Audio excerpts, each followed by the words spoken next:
ध्यानाभ्यास के लिए कृपया अपने नेत्रों को बंद कर लीजिए। यह समय है आपके अपने लिए।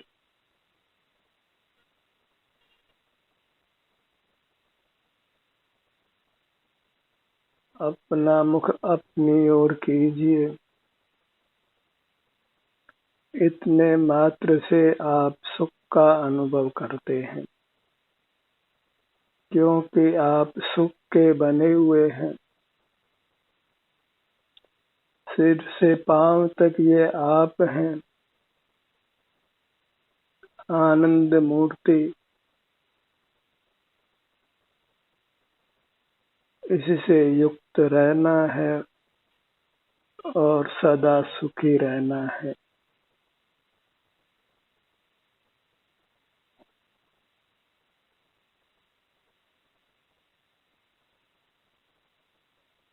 हम सुख स्वरूप हैं।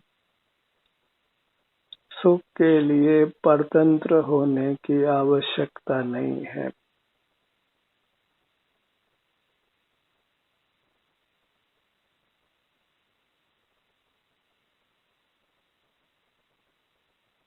अंतर्दृष्टि कर अपने को पहचानिए। प्राप्त मूर्त शरीर में गुप्त आपका अमूर्त शरीर है, जो केवल आपके अनुभव में आता है,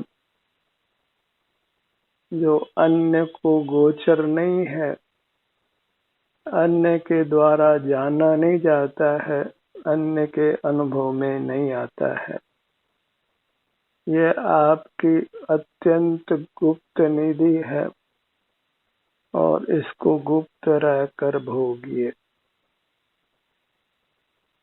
अंतर्दृष्टि करना ही गुप्त होना है। अपने सुख को भोगना है। संसार के दुख नहीं भोगना है। बहिर्मुखता में ही संसार के नाना दुख आ पड़ते हैं, नहीं चाहने पर भी। और अपना मुख अपनी ओर करने पर बिना चाहे ही बिना मांगे ही सुख मिलता है, अत्यंत स्वाधीनता से।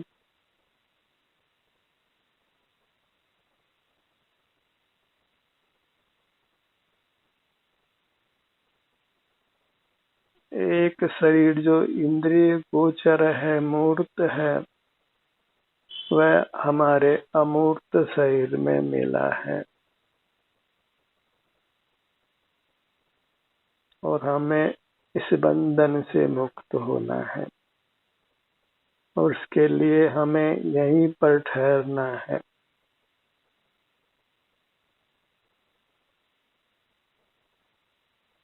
अपने से युक्त होने पर फिर मूर्त का बंधन समाप्त होता है। जब मूर्त पदार्थों का आश्रय करते हैं तो फिर मूर्त पदार्थ हमारा आश्रय करता है। ये एक्शन का रिएक्शन है और एक्शन हमारी ओर से है और हमें ही अब विड्रॉ करना है, पीछे लौटना है। जब हम अपने से दूर चले गए हैं तो लौटकर अपने में आना है और बहिर्मुख होना ही अपने से दूर जाना है और अंतर्मुख होना ही अपने में आना है और अपने में आना ही अपने को सुखी करना है। सिर से पांव तक इतना बड़ा हमारा विस्तार है। इसके किसी भी भाग में आइए और आनंद से रहिए। यहीं विचरण करिए। Walk with in. जो अपने भीतर की यात्रा है वह महान तीर्थ यात्रा है। बाहर की तीर्थ यात्राओं में तो आए दिन दुर्घटनाएं होती हैं, पर अंदर की तीर्थ यात्रा में तो हमें अपना भगवान मिल जाता है। हम स्वयं भगवान हो जाते हैं और वही एक सुखद स्थिति है।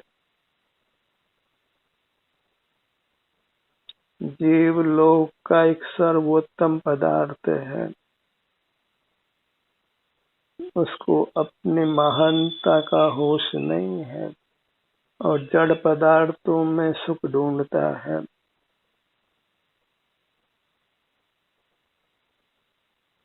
तो हमें जड़ पदार्थों से विमुख होना है और चेतन के सन्मुख होना है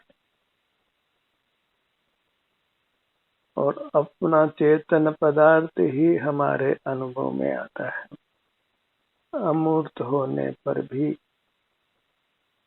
और यह अनुभव ही हमें आनंद देता है, बढ़ता हुआ आनंद देता है, जब तक कि वह असीम नहीं हो जाता।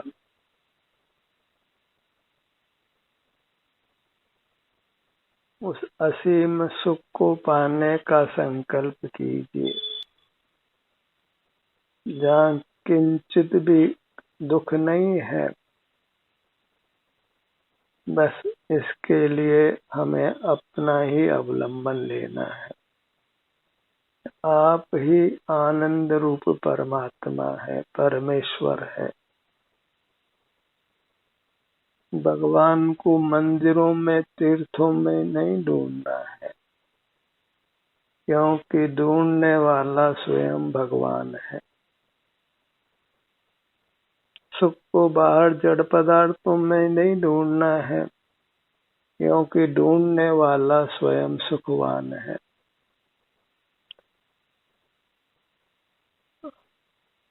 अपनी मूर्त के सन्मुख रहिए, फिर पूछने की जरूरत नहीं पड़ेगी कि सुख का मार्ग क्या है, क्योंकि आपको सुख का अनुभव होने लगेगा।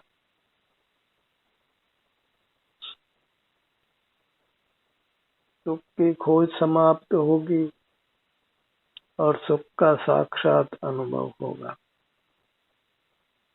और होता ही रहेगा। बस अपने सुख के स्रोत से छूटना नहीं है।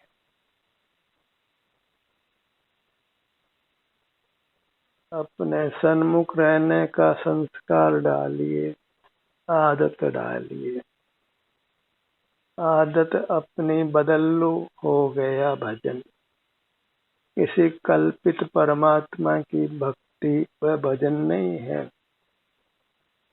अपना मुख अपनी ओर कर लेना वही भजन है, वही परमात्मा की भक्ति है, क्योंकि अंतरंग में आप स्वयं परमात्मा हैं, जगत के सर्वश्रेष्ठ पदार्थ हैं, महान महिमावंत है,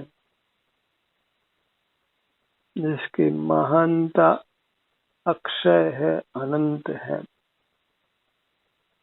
अपरिमित है।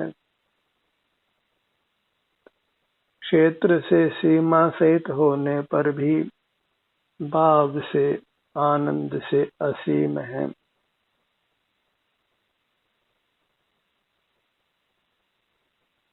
अपने ध्यान को अपने सिर के भाग पर लाइए।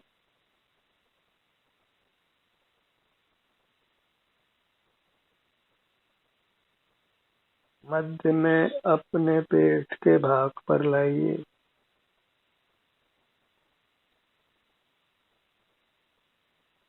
अंतर्दृष्टि करने पर फिर इस पेट को भोजन की आवश्यकता नहीं होगी, पानी की आवश्यकता नहीं होगी, पवन की आवश्यकता भी नहीं होगी, किसी बाह्य पदार्थ की आवश्यकता नहीं होगी।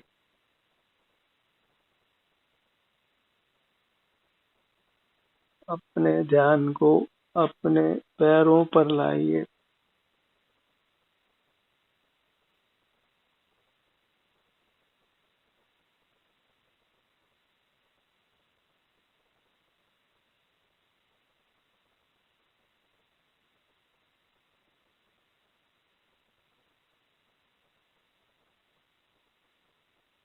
अपने सिर से पैरों तक ये आपका विस्तार है, ये आप हैं और आपका रूप ही परमात्मा का रूप है। आप स्वयं परमात्मा हैं, बस इंद्रिय द्वारों को बंद कर लीजिए। इंद्रिय द्वारों को खुला रहना ही इस परमात्मा को कलंक है। वही कालिमा है जिससे हमें अपने आप को मुक्त करना है।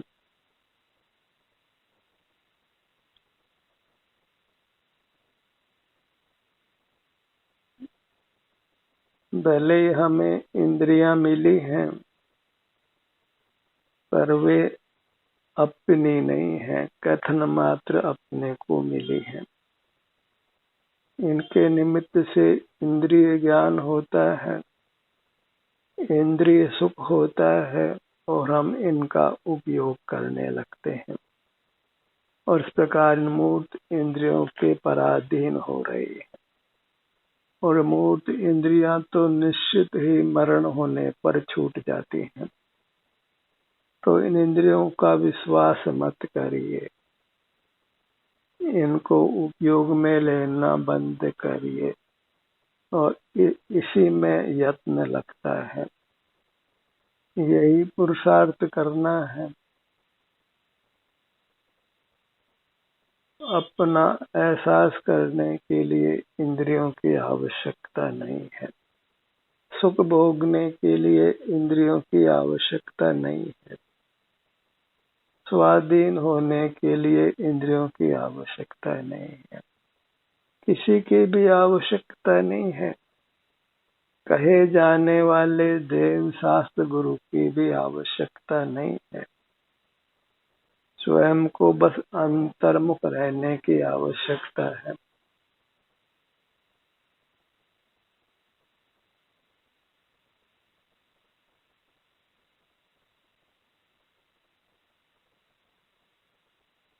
अपना ही अवलंबन लेने की आवश्यकता है और सबसे प्रथम तो अपने को परमात्मा मानने की आवश्यकता है। सिर से पांव तक ये मैं मनुष्य नहीं हूँ, मैं परमात्मा हूँ। जो कर्म प्रदत्त मनुष्य काया मिली है वह वास्तव में मेरा रूप नहीं है। इसी के आकार भले ही हमारा रूप अमूर्त है, पर वह परमात्मा रूप है और आकार की प्रधानता नहीं है।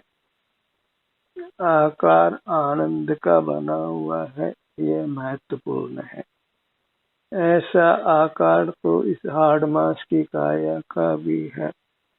ऐसा आकार तो किसी भी धातु का बनाया जा सकता है, कागज पर उकेरा जा सकता है, पत्थर की प्रतिमा बनाई जा सकती है, पर उसमें आनंद नहीं भरा जा सकता है। इसलिए उसको भले आप भगवान माने, पर वो भगवान नहीं है। भगवान तो चेतन होते हैं, तो आप निश्चित चेतन हैं। निश्चित ही आप भगवान हैं, आनंदवान हैं।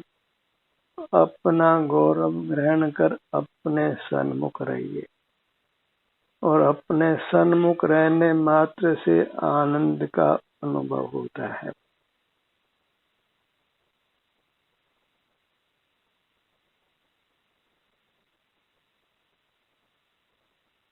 अपना ध्यान अपने आप पर, अपने किसी भी भाग पर, छोटे से छोटे भाग पर लाइए। आपको आनंद ही होने वाला है।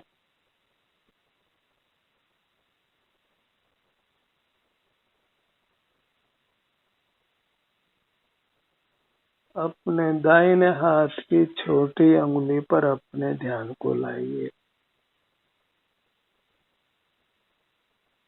अंगुली का आगे का सिरा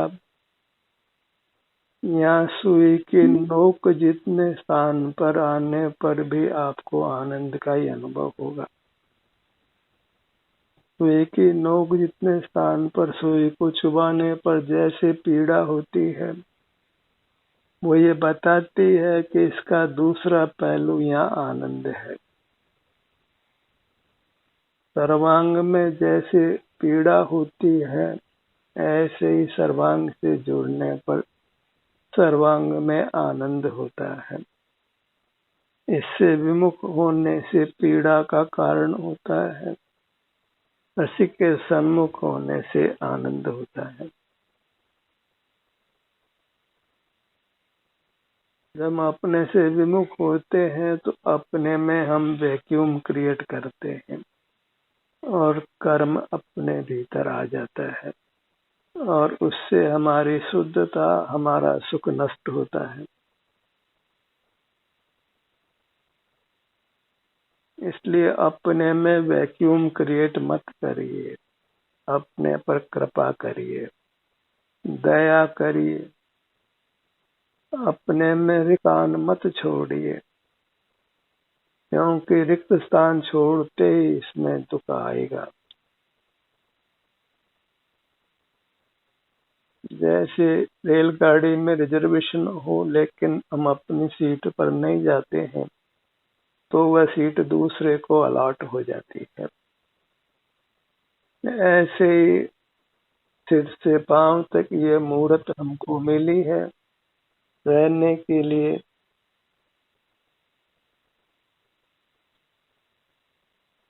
और हम अपने इस निवास स्थान पर नहीं आते हैं, नहीं रहते हैं, तो फिर ये जगह कर्म को अलॉट हो जाती है, मूर्त कर्म को। और फिर मूर्त कर्म अपने साथी सगों को बुलाता है, हाड़ मांस की काया को बुलाता है, और फिर हमको क्षुधा त्रसा आदि नाना दुख उत्पन्न हो जाते हैं। तो जो कुदरत ने हमको हमारी चिन्ह मूर्त दी है, इस पर सदा ही आसीन रहिए, ताकि ये जगह कर्म को प्राप्त नहीं हो, कर्म को अलाट नहीं हो। और कर्म को अलाट होने पर हम बेघर हो जाते हैं, अनाथ हो जाते हैं। इसलिए अपने मूर्त पर आसीन रहिए। यही आनंदमयी सिंहासन है जिस पर आसीन रहिए और आनंद को भोगिए। इस पर आसीन होने से ही हम जीव राजा होते हैं, परमात्मा होते हैं। तो अपने इस आसन को छोड़ना नहीं है।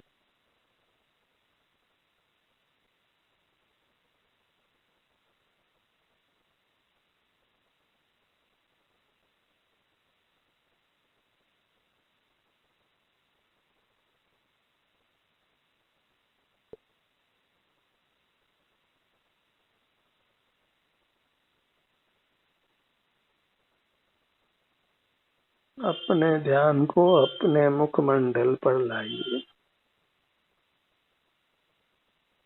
ये तो आपका अपना चुनाव है।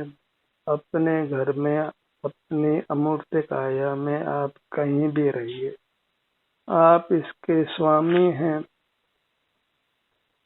इसके भोक्ता हैं।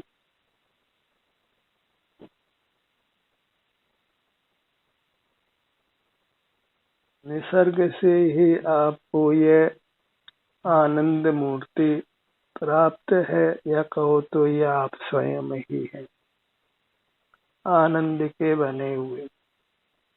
बस आनंद को भोगना मात्र है, इतनी मात्र शर्त है आनंद के अनुभव के लिए। आनंदवान होकर भी हम अपने आनंद को नहीं भोगते और जड़ पदार्थों से आनंद पाना चाहते हैं। यही खेद है, यही दुख है। दुख कहीं आसमान से नहीं आता है, अपनी मूर्खता से ही हम दुख भोगते हैं। और मूर्खता है अपना आस्वादन करने के बजाय हम जड़ पदार्थों को भोगना चाहते हैं, जड़ पदार्थों के सन्मुख रहते हैं,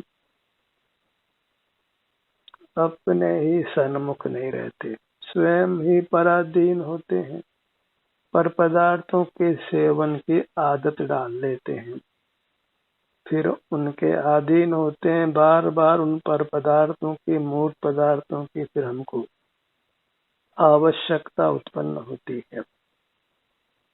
आवश्यकता विहीन हमारा स्वभाव होने पर भी में प्रतिदिन नाना पदार्थों की आवश्यकता होती है, और अपने सन्मुख होने से हम मूर्त पदार्थों की आवश्यकता से रहित होते हैं, वांटलेस होते हैं।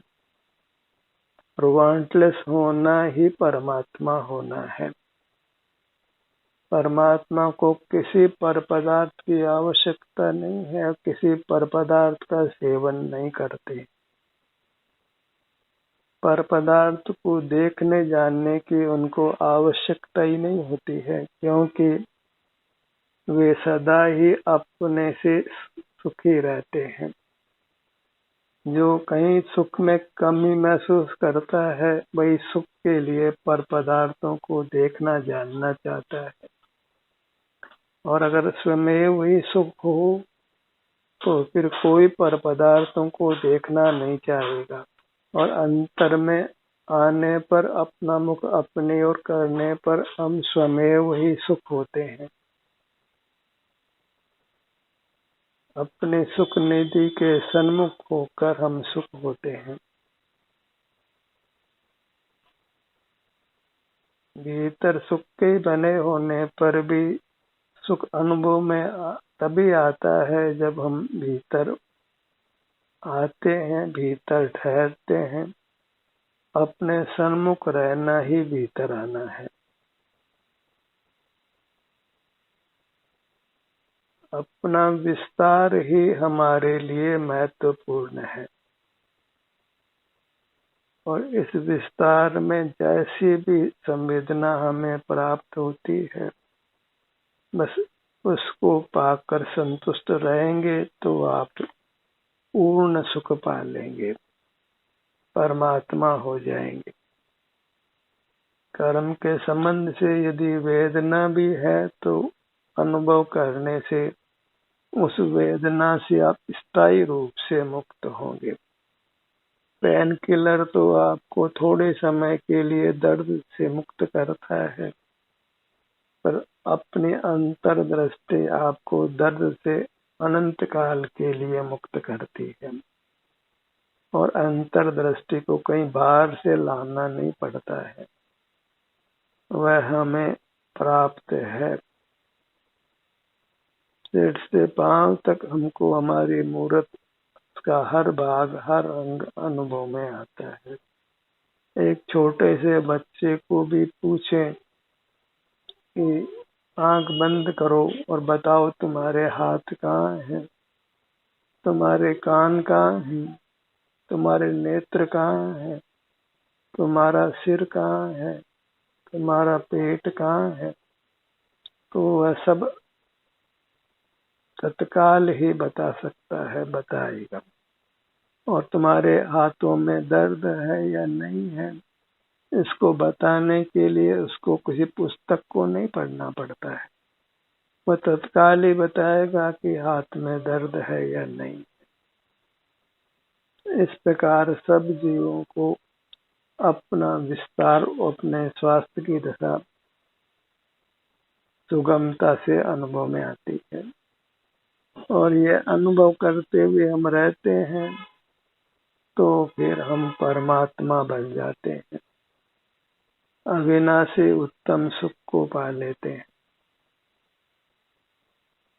अपनी अमूर्त काया है, अनुभव गोचर है, वही सुख का कंद है।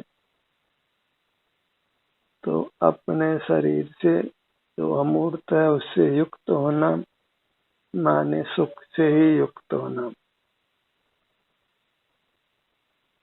हम सुख स्वभावी हैं और सुख को भोगना ही हमारा काम है।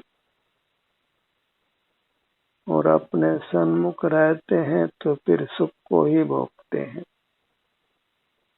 इसके अलावा हम फिर कुछ भी नहीं करते और कुछ भी करने की आवश्यकता नहीं है। जितना करना है वह सब भार रूप है। सब करना छोड़िए, करना सो मरना, करने की कुछ आवश्यकता ही नहीं है। हमें तो बस अपना आनंद भोगते हुए रहना है, और वह भी अपने सन्मुख होने पर आनंद का अनुभव भी स्वयं होता है। तो बस अंतर्मुखता ही सुख है और बहिर्मुखता ही दुख है। अंतर्मुख रहना ही अपना समय अपने को देना है, अपने को सुखी बनाना है, और सब जीवों को सुखी स्वयं को ही स्वयं बनाना है। दूसरा कोई सुखी किसी को बना सकता नहीं है। इसलिए सारे जगत से सुख की आशा छोड़कर अपने से ही सुख की आशा लगाकर अपने सन्मुख रहिए। अपने नाम का स्मरण करिए जो अपनी अमूर्त काया का वाचक है, और अपने अंगों के नाम का स्मरण करिए अपने अमूर्त अंगों के नाम।